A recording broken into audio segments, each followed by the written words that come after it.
wat ons mee besig is, en ons gaan so rukkie nog daarmee besig wees, in hom is ons, beweeg ons, en leef ons. Ek wil weer sê, in hom is ons, leef ons, en beweeg ons. En, ek wil vandag begin net praat, ons wandel in hom. En hoe lyk my wandel in hom? Nou, ons het gekyk na Johannes 15 vers 1, hy is daar op die bord, ek gaan hom nie deurlees nie, maar ek gaan net so paar dinge uitlig. Hierdie laaste paar weke, elke keer as ek daai skrifgedeelte lees, dan sien ek goed raak, wat ek nie voorheen raak gesien het nie. En ek wil jou uitdaag, lees daai skrifgedeeltes. En weet wat, daar's goeters wat daar sit. So wanneer ons in hom bly, en sy woord in ons, dan leef ons in afhanklikheid van die Here. Dan leef ons in afhanklikheid van hom. Sien dit in vers 4. Dis wat Jesus vir ons wil leer en demonstreer. Dat soos hy van sy Vader in afhanklikheid geleef het, dat ons so in afhanklikheid van die Vader sal leef. As he depended on his Father, that we will depend on our Father. On our Heavenly Father. En tweede, dan sê hy, met hom kan ons alles doen. Vers 5, want hy sê daar, sonder my kan julle niks doen. So met hom kan ek sekerlik alles doen. So ek is tot alles in staat, saam met Christus in wie ek is. Derde ene, ons gebede word dan effektief.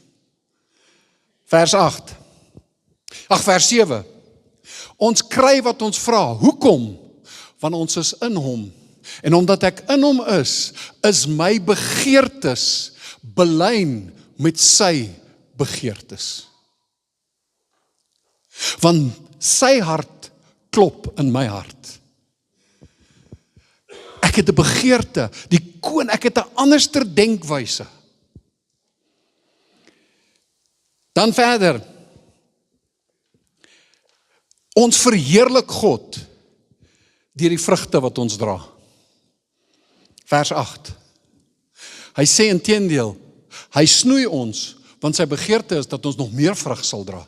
Maar wanneer ek en jy vrug dra, wanneer ons leef in hom, deur hom, wanneer die Heilige Gees ons lei, die Here en ons dra vrug, egte vrug, dan word die Vader verheerlik deur dit. Dan verder, dan praat hy, vers 8 tot 10, dan sê hy, ons leef 'n lewe van disippels wees, van disippelskap. Ons doen wat disippels moet doen. En as jy wil weet wat disippels moet doen, gaan lees. Gaan kyk wat sê hy, soek dit. En dan 'n kosbare ene. Hy het ons, sy blydskap is in ons. En omdat sy blydskap in ons is ons blydskap volkome. His joy is in us. Ek het van maandag gesê, ons gaan 'n diens doen. As jy stories het, wat in kerke gebeur het, wat regtig besonder snaaks was, bring dit. Ons gaan 'n diens hou, want weet wat sê hartseer, hoe meer ek met mense in kontak kom, hoe meer sien ek, mense lag nie meer nie. People don't laugh. Ek het tot nou die dag in die opleiding gooi ek 'n grappie, toe sê ek die enigste ou wat lag. Maar ek dink, dit was goed, ek het dit gelyk. En ek sê, maar lag jy nog? Daar's 'n vreugde wat in ons moet wees, want jy sien, is deel van die vrug van die Heilige Gees wat in ons is. Have you got joy? En onthou, happiness is afhanklik van 'n happening. Happiness is dependent on a happening. Maar joy, vreugde, is iets wat van binne af na buite toe gaan, ten spyte van my omstandighede. My vreugde is 'n vrug van die Gees. Dis nie iets wat daar's nie performance betrokke aan. Hy sê, bly in my, en daar's 'n vreugde wat gaan uitvloei. Dis sy vreugde in ons. En mense, in hierdie tyd wat ons leef, die Here sê in sy woord, sy blydskap is ons beskutting. Lose your joy, and you become the devil's toy. Moenie jou vreugde verloor nie. Ek gaan net sê deel, hy's nou in Engels. Ek het dit gelees, kan nie onthou wie die prediker is, maar ek het dit gelees, 'n stuk gelees ergens, en ek kan hom probeer vertaal, maar hy verloor sy impak. Wat hoor mooi wat hy sê, fruit is the visible evidence of the life of Christ flowing through a person who abides in him. So one major expression of the fruit is becoming increasingly like Christ in character and relationships. Dis 'n uitvloeisel van in hom te wees, is om te word soos wat hy is, in my karakter en in my verhoudings. En ek het 'n klomp goed daar neergesit. Hy sê, in my wandel, in my walk, responding rather than reacting, forgiving rather than retaliating, serving rather than demanding, showing patience under pressure, speaking truth without hostility, putting others before myself, loving even when it costs us. En kyk weer mooi wat dit sê. Hy sê reageer. Ek wil eintlik sê regeer. Respond, eerder as om impulsief te reageer. Want om te regeer bedoel, ek het 'n gefokuste, dis 'n aksie wat ek besluit het. Vergewe eerder as om terug te betaal. Dien eerder as om eise te stel. Geduldig te wees onder druk. Waarheid te praat sonder vyandigheid. Ander se belange te stel voor my eie. Lief te hê, selfs wanneer dit my 'n prys gaan kos. Met ander woorde, die vrug van die Gees word sigbaar. Die vrug van die Gees word sigbaar in ons leefwyse en ons verhoudings wanneer ons in hom bly. Fruit is not because of your performance.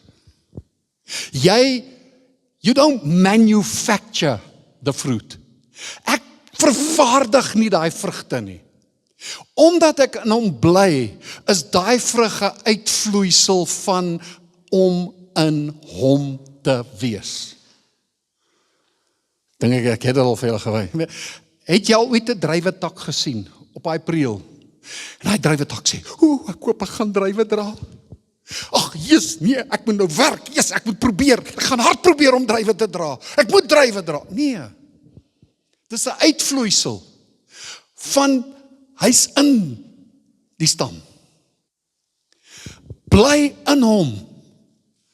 En die vrug is 'n uitvloeisel van in hom te bly en te wees. Nou is nog 'n ding wat ek vir julle gaan lees in Engels. Kom ook probeer vertaal. Ook wat ek gelees het. Dis nie my slim woorde nie. Mense, ons leef in ek hoef dit nie vir julle te sê, geweldige uitdagende tye. Veral as dit kom, as ek dit so kan sê, die kerk en gemeentes. Oralster in die wêreld is daar druk op kerke. Ons eie land is besig met wetgewing. As daai wetgewing deurgaan, gaan dit al hoe meer 'n impak hê op kerke. Dis ook alright seker. Want elke keer as die kerk onder druk kom, groei die kerk. Maar ek wil dit hoor wat ek lees. Israel repeatedly adopted the beliefs and practices of surrounding nations, convinced they could blend devotion to God with the values of neighboring cultures. Whether it was the worship of the idols Baal and Asherah, or the customs of neighboring peoples, the issue was never merely the outward symbol. The deepest issue was always the same. Who was shaping Israel's worship? God or the surrounding cultures? Today's debates involve different issues, but they raise the same timeless question. Who ultimately determines what the church believes? Scripture or the prevailing spirit of the age? Wie bepaal watter rigting die kerk gaan? Wie bepaal hoe 'n kerk en gemeentes gaan optree? Wie bepaal hoe ek en jy gaan optree? Die woord, en ek praat van sy woord, geskrewe woord, soos wat hy is, nie soos wat hy verander is nie, soos wat hy is, en die leiding van die Heilige Gees, of is die kultuur in ons wêreld besig om my en jou in ons gemeentes se kultuur te bepaal? Kultuur beteken, this culture means this is how we do things. This is the way we flow. Elke gemeente het 'n kultuur, maar ons kultuur moet bepaal word, ons gedrag, want kultuur is gedrag. En wie gaan daai kultuur bepaal? Wie bepaal my gedrag? Hy sê, every generation faces the temptation to soften uncomfortable truths in exchange for cultural acceptance. Ons compromise. Ons gaan kompromieë aan. Hoekom? Om aanvaarding te kry in ons gemeenskappe en in die kultuur waarin ons leef.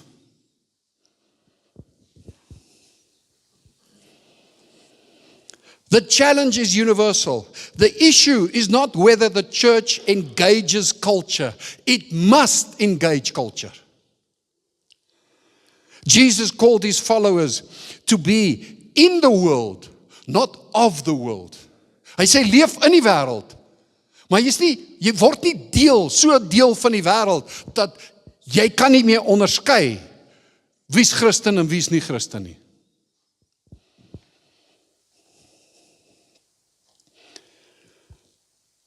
The issue is whether the church is ultimately shaped by culture.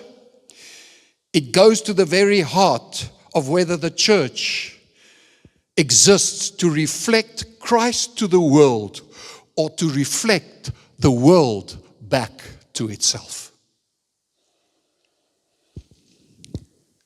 Wat reflekteer ek en jy? Wat weerspieël ons in ons handel en in ons leefwyse? Hoe meer ek en jy die wêreld weerspieël in ons gedrag en in ons houdings en in ons optrede, hoe minder het ons om aan die wêreld te bied. Ek wil dit weer sê. Hoe meer ek en jy compromise, hoe meer ek en jy soos die wêreld begin leef, hoe minder het ons om vir die wêreld te bied.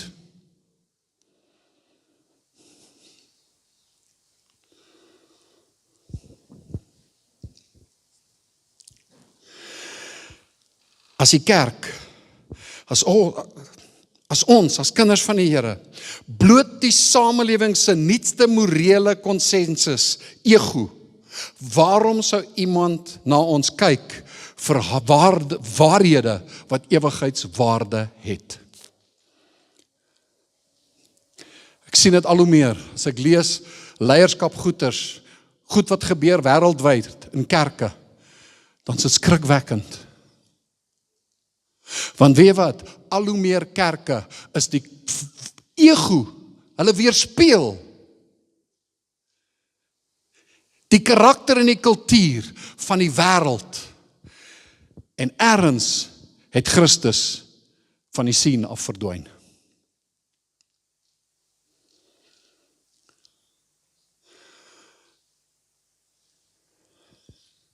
En dit is 'n ernstige saak, want jy sien, hy sê, bly in my, en jy sal vrug dra.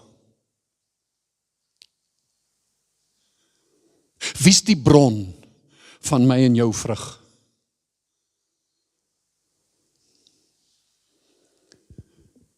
Sosiale media?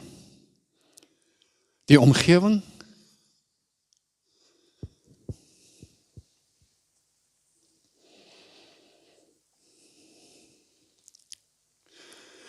Die wêreld het 'n kerk nodig en disippels nodig wat die ware vrug dra. Mense wat in Christus bly, wat Christus weerspieël en 'n Christelike lewe demonstreer.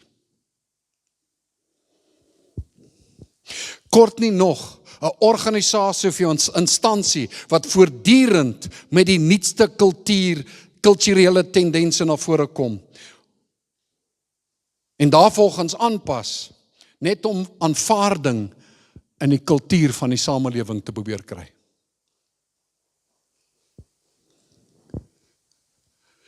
Almal is, baie mense, ek sê nie almal, nou doen ek dieselfde ding. Baie mense sê, maar almal doen dit.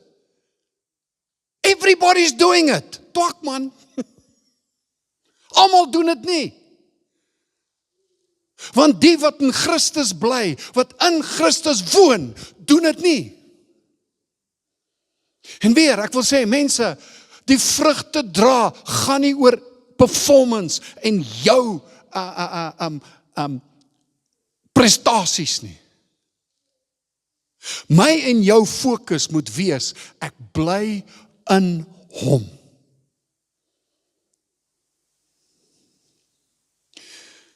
Ek probeer nie vrug dra. My fokus is nie om te probeer vrug dra, en as ek dit nie dra, in skuldgevoel te gaan. My fokus is, ek bly in hom. Abide in him.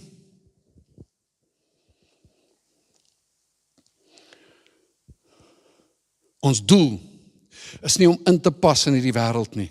Ons doel is om transformasie in hierdie wêreld te bring deur die evangelie. Wat se indruk skep my leefwyse op ander mense? Wat se impak het jou vrug op ander mense se lewens? En onthou, as jy 'n vrug eet, vrugte trek mense na 'n boom toe. As jy loop in die veld of daar waar as jy nou boord loop, as jy daai vrug sien, daai vrug roep jou. En as jy die vrug vat en jy eet die vrug, as jy die vrug eet, wat kry jy binne in die vrug? Saad. Jy sien, die Here wil hê ek en jy moet vrug dra, want ons dra in ons die saad van die evangelie. Ons dra in ons ewigheidswaardes. Ons dra in ons die hoop van 'n wêreld. Want hy is in my en ek is in hom.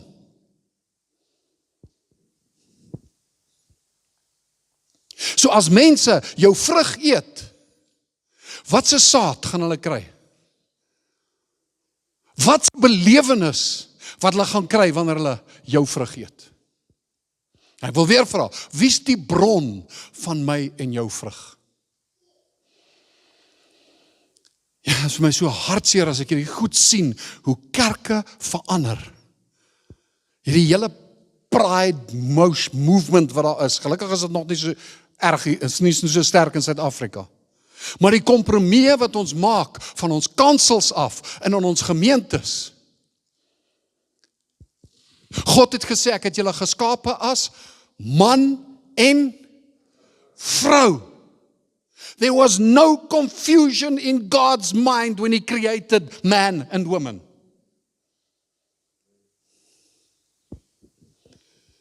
En nou probeer ons die woord van die Here te verander, in plaas dat die woord ons verander. Ons wil die woord aanpas by ons kultuur, in plaas van dat die woord die kultuur begin te verander.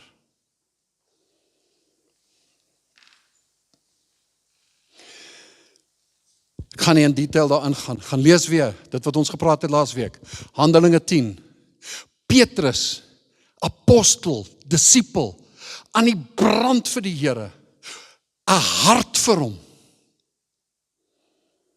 Maar Petrus sit met 'n verkeerde, daar's 'n takkie wat by Petrus groei, wat nie die vrug, die egte, regte vrug dra nie. Want jy sien, Petrus sit nog met 'n Joodse wêreldbeskouing, 'n verkeerde mindset, 'n verkeerde gedagtepatroon wat by hom sit. Die Jode meng nie met die heidene. En ons weet wat daar gebeur het. Maar ek wil vanoggend 'n voorbeeld, ek het dit net vinnig genoem laas week. Paulus en Petrus. Galasiërs 2. Dis 'n paar jaar, sê hulle, na hierdie geval van Handelinge 10. En Paulus skryf, en hy sê, toe hy by Antiochia kom, en ek lees dat hy sê, Galasiërs 2 vers 10, hy sê, maar toe Petrus, of sou ek sê, toe Petrus in Antiochia kom, het ek hom openlik teëgestaan, omdat hy veroordeeld gestaan het. Want voordat sommige van Jakobus afgekom het, voordat daar sommige van die leiers van Jerusalem afgekom het, leiers wat nog 'n godsdienstige Joodse wêreldbeskouing het, dat die evangelie is vir die Jode, nie vir alle mense. Onthou, daar's 'n mindset wat nog vassit by mense. Beteken hulle het nie hulle het nie die Here lief? Nee. Onthou, dis die apostels van Jerusalem. Hulle is lief vir die Here. Hulle lê hulle lewens neer vir die Here. Maar daar's 'n takkie wat verkeerd groei, wat nie vrug dra. Die vrug wat uit Christus kom nie.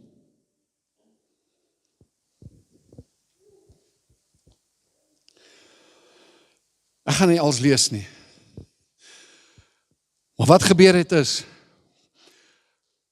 daar kom van Jakobus se mense, Jakobus se ouens, maar kom ouens van Jerusalem af, van die besnydenis, Joodse gelowiges, kom aan in Antiochia, want hulle hoor die dinge wat besig is om te gebeur. Nou Petrus en die gelowiges, Joodse gelowiges, hulle het geëet saam met die heidene, saam met die onbesnedenis.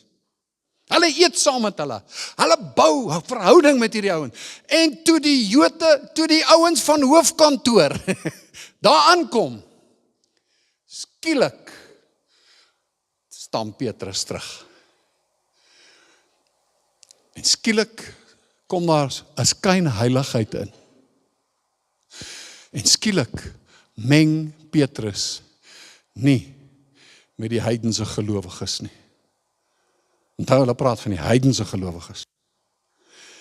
En Paulus sien dit. En hy trap vir Petrus vas, want jy sien, die Here sê, hy snoei ons, sodat ons meer vrug sal dra. En hy snoei deur sy woord. En baie keer kom die Here en hy deel 'n woord met jou, maar baie keer gebruik hy iemand anderster om jou te herinner aan wat die woord was. En kyk wat doen Paulus. En hy sê vers 14, toe ek sien dat hulle nie reguit wandel volgens die waarheid van die evangelie nie, het ek vir Petrus voor almal dit gesê. En hy trap vir Petrus vas en sê, hey, hierdie is uit, knip daai tak. Want jy sien, almal wat die vrug begin eet wat Petrus nou dra, begin skynheilig te word.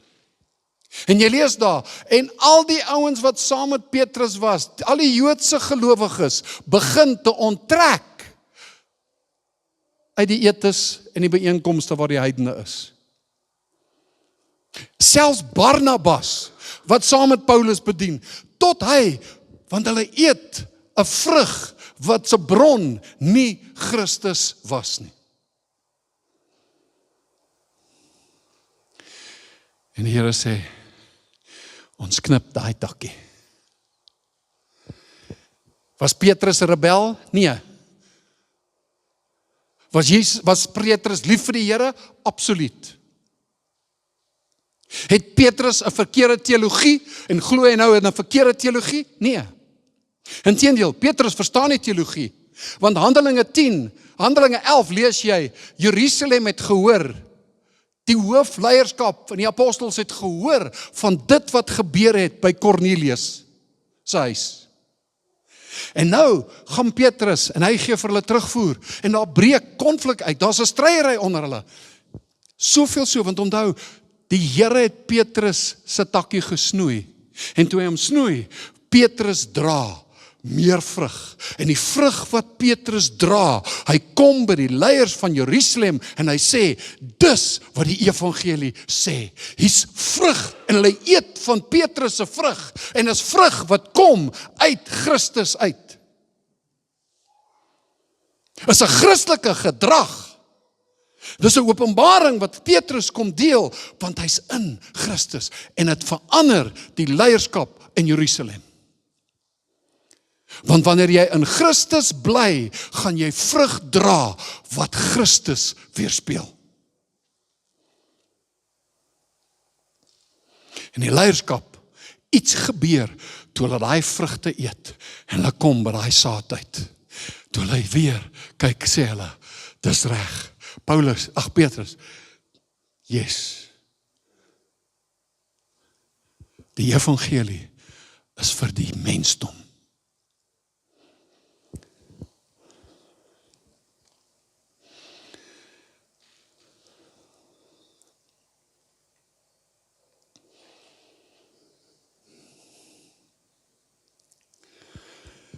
Maar jy sien Petrus laat toe dat die druk van ander se kultuur hom laat compromise.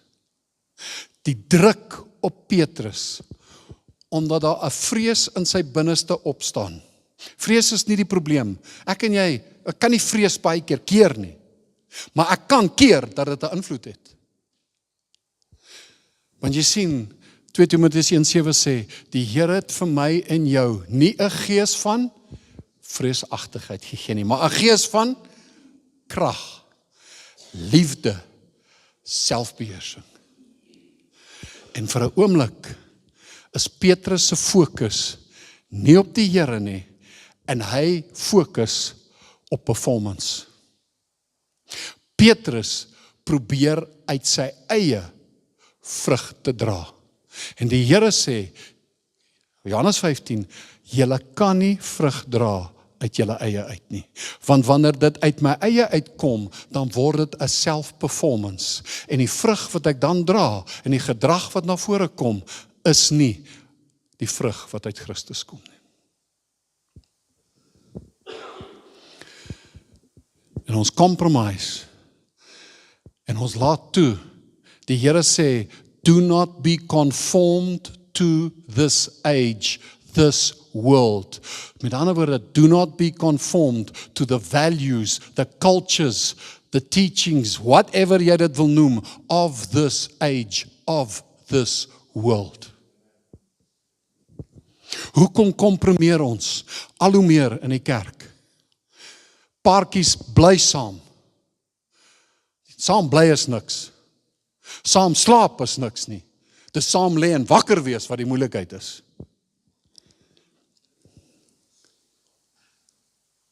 Ons trou nie meer tot die dood ons skei.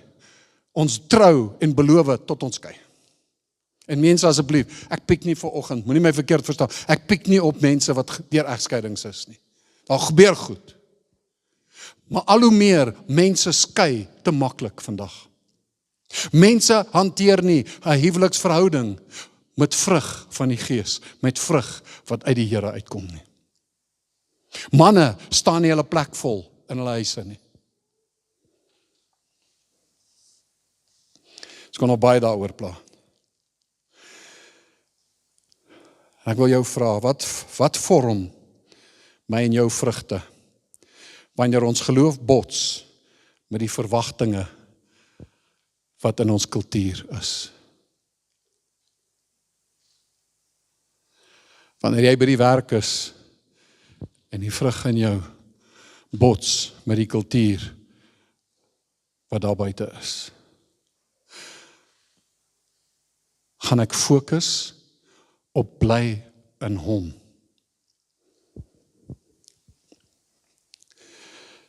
Kolossense 2, en ek gaan nou klaar maak. Kolossense 2 vers 6 sê, soos julle dan Christus die Here aangeneem het, wandel so in hom. Gewortel en opgebou in hom en bevestig in die geloof soos julle geleer is. Terwyl julle daarin oorvloedig is in danksegging. Pas op dat niemand julle as buit wegvoer deur die wysbegeerte en nietige misleiding nie, volgens die oorlewering van die mense, volgens die eerste beginsels van die wêreld en nie volgens Christus nie. Dit is belangrik hierdie vers. Ek lees hom nou vir julle in 3 vertalings. Die nuwe vertaling sê, pas op dat niemand julle van hom af wegvoer deur teorieë en argumente wat misleidend is nie. Dit is dinge wat berus op die oorlewering van mense, op wettiese godsdienstige reëls en nie op Christus nie.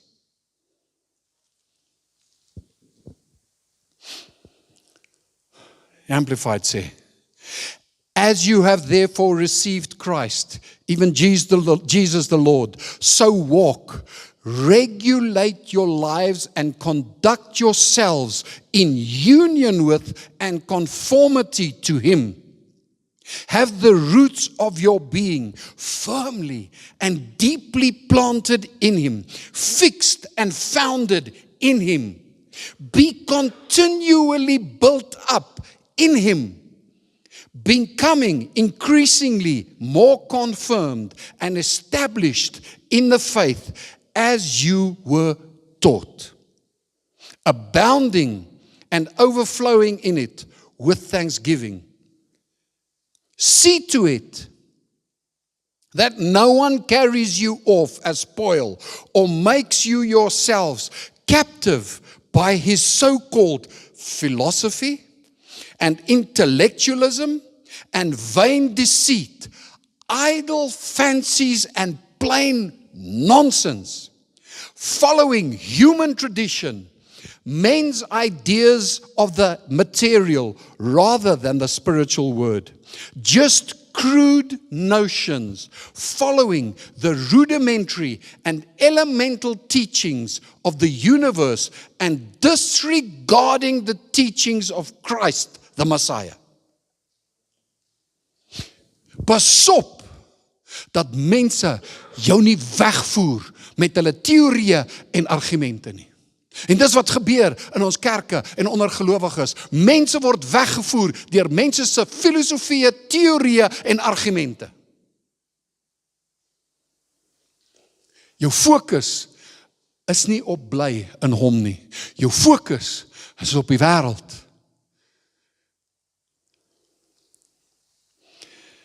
Filippense 2:13, want dis God wat in julle werk, om te wil sowel as om te werk na sy welbehae. As jy in hom ingeënt is, dis hy wat in jou werk, om te wil en te werk na sy welbehae. Dis hy wat in jou is. Dis die stam wat alles insit in hy lood en wat in die vrugte ingaan. My wandel in hom. Hy sê, sodat julle onberisplik en opreg kan wees, kinders van God sonder gebrek, te midde van 'n krom en verdraaide geslag, onder wie julle skyn, soos ligte in die wêreld. Fokus op hom, en jy gaan skyn, soos 'n lig in die wêreld. Inteendeel, hy sê, jy is die lig in hierdie wêreld. Fokus op hom, en 'n Christus in jou gaan uiterlik manifesteer. Die wêreld sê, vind jou krag in jouself. Jesus sê, bly in my. Die wêreld sê, bepaal jou eie waarheid. Waarheid is wat dit vir jou is. Jesus sê, bly in my. Die wêreld sê, die wêreld probeer ons wegvoer. Hulle probeer ons beïnvloed. Christus roep ons, bly in my. En die vrug jy sal vrug dra. En ek sê nou vir jou, wanneer jy vrug dra, gaan die wêreld na jou toe kom en die vrug by jou kom eet. Hierdie wêreld het nie hoop en het nie die antwoorde nie. Daar's 'n totale verwarring in hierdie wêreld. Ek en jy kan nie bekostig om verward te wees nie. Ek bly in hom, ek leef in hom, en ek is in staat tot alles deur hom. Ek wil weer sê, vrug is die uiterlike manifestasie van 'n innerlike toestand. En die vrug wat ons dra, beïnvloed die mense rondom ons. Ons sien dit in Petrus se lewe. Toe die Here hom laat vrug dra, toe verander hy die leierskap in Jerusalem. Maar toe Petrus die vrug dra, wat gekom het as gevolg van druk van die kultuur, toe beïnvloed hy die gelowiges nie goed nie. Wie is die bron van jou vrug? Bly jy in hom? Of het jy op die plek gekom waar die wêreld bepaal wat in jou, wat se vrug, wat die bron van jou vrug gaan wees? Die vraag is nie eintlik net watter vrug ek dra nie, maar watter invloed daardie vrug op ander het, en uit watter bron daardie vrug ontstaan. Die doel van die vrug is die verheerliking van die Vader. Is my vrug, is my gedrag, is wat ek doen, besig om die Vader te verheerlik. En ons is in 'n groeiproses wat die Here ons snoei, dat ons al hoe meer vrug gaan dra. Al hoe meer vrug gaan dra. Sy vrug. Ek wil weer sê, jou fokus moenie wees om te probeer vrug dra nie. Jou fokus moet wees, bly in hom. Bou jou verhouding met Jesus. Volg die leiding van sy Gees. Die vrug gaan vloei. Vader, so dankie.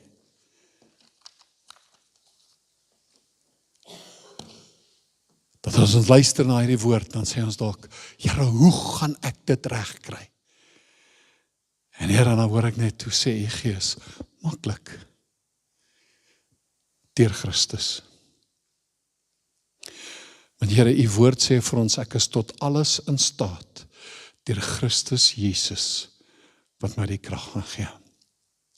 Here, ons kan, van ons leef in hom. In hom is ons, leef ons en beweeg ons. En ek bid Here, dat my lewe 'n uiterlike manifestasie sal word van Christus in my. Dat my lewe Jesus sal weerspieël. En ek bid dit vir elkeen van ons in Jesus naam. Amen. En amen. Ek gaan vra, Tim, gaan vir ons net die nagmaal bedien.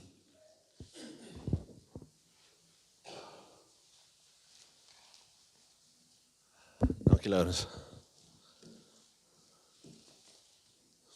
Die stukkie woord wat ek het om te dien vanoggend is pas baie mooi by Laurens se boodskap. Dit gaan Johannes 6. En dit was net na die vermeerdering van die brode. Het Jesus vir die skare gesê, as julle nie my bloed drink en my vlees eet nie, het julle niks aan my nie. En het die mense vreeslik aanstoot gegee om te sê, hoe kan hy dit sê?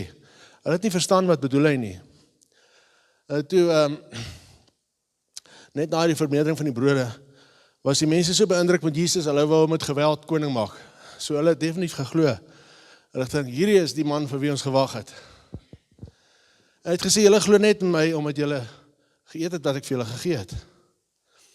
Sy eie broers het hom gesien, hulle het saam met hom groot geword, so hulle het ook geweet, Jesus het geleef, maar hulle het nie in hom regtig geglo nie.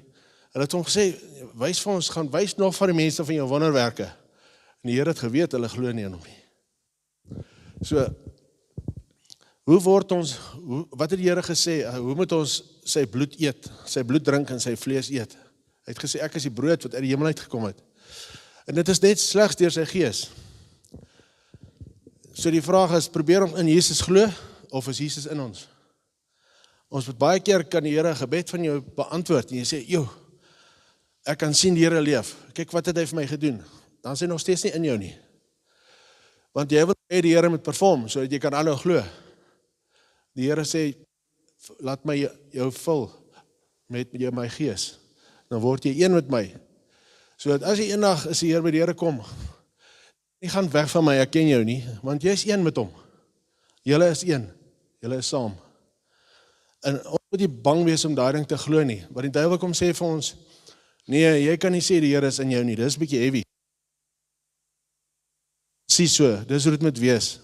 Ons is swak, maar as die Here se gees ons vul, dan kan ons lewe soos Jesus wil hê ons moet wees.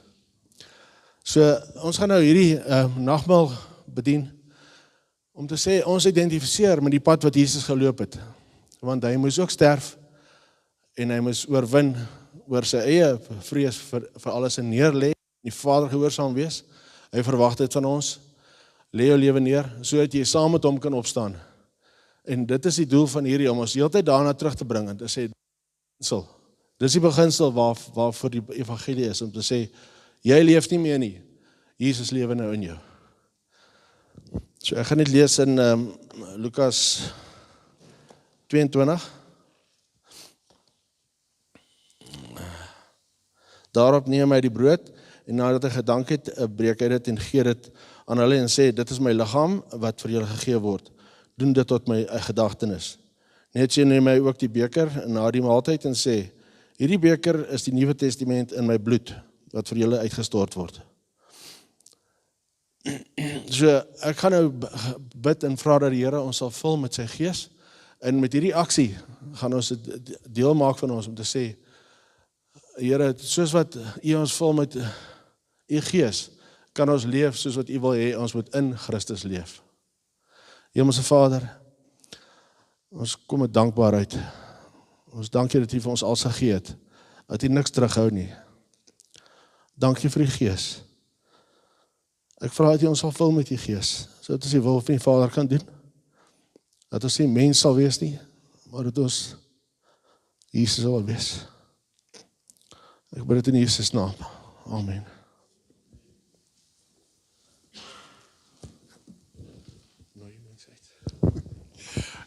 Great, dankie Tim. Ek wil julle nooi, kom hier voor, hier aan my regterkant, aan die linkerkant is die nagmaal elemente.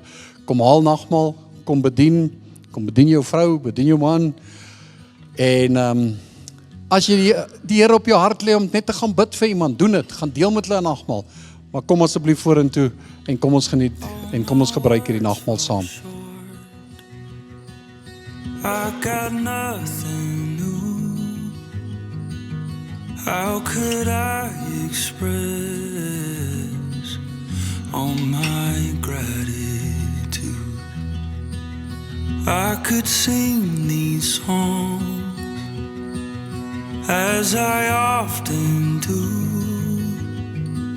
but every song must end, and you never do. So I throw up my hands praise you again and again. 'Cause all that I have is a hallelujah, hallelujah. And I know it's not much, but I've nothing else fit for a king except for a heart singing hallelujah, hallelujah.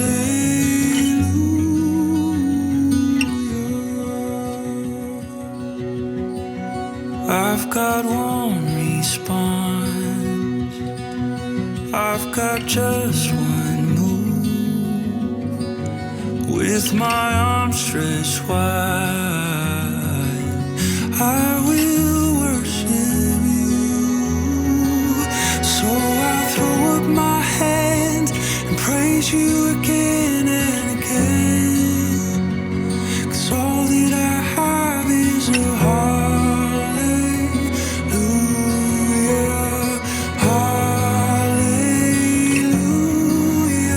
And I know it's not much, but I've nothing else fit for a king except for a heart singing hallelujah. Het almal gekry, as iemand oorgeslaan, as iemand nie gekry nie. Wees rustig, gebruik.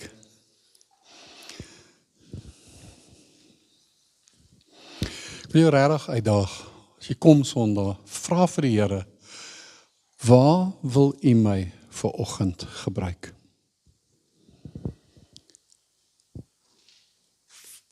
Hoe wil U deur my vanoggend werk? Julle ken vir Steven, ek sal sy getuienis, hy het dit nog neergesit, maar in kort, hy is net jonk op Bible College, kry swaar en die Here sê vir hom, jy moet jou geloofspier oefen, maar jy begin klein, vra vir klein dingetjies, en hy vra die Here vir 'n blikkie Coke. Ek dink dit was dag 11 of dag 15, julle sal hoor, ek sal sy getuienis op die groepie sit. Sê hy, ag nee Here, hierdie werk nie. En hy wil opgee en iemand klop aan sy deur. Nou maak die deur oop. En toe die ou voor Steven staan, sê hy vir hom, nee julle, nee, sorry, ek het 'n fout gemaak. Hierdie is stupid. Nee, sorry, skus meneer. Hy draai om en hy begin weg en Steven gryp sy skouer. En hy sê vir hom, wat wou jy vir my kom sê? Hy sê meneer, dit voel vir my so simpel nou. Hy sê, wat wou jy vir my kom sê? Hy sê, die Here het gesê, ek moet vir jou 'n blikkie Coke bring. Hy sê, bars in trane uit en hy gryp daai ou vas. Hoekom ek dit vir jou sê? Moenie minag of onderskat wat die Here dalk vir jou, deur jou wil doen vanoggend. 'n blikkie Coke vir jou lyk dalk simpel, maar 'n blikkie Coke wat jy in die hand plaas van 'n ander ou, is 'n fenominale antwoord op sy gebed. So wanneer jy kom, moenie vra net wat kan jy kry nie. Vra Here, wat kan ek deel? Hy's in jou. Hy wil vrug deur jou laat manifesteer. Great.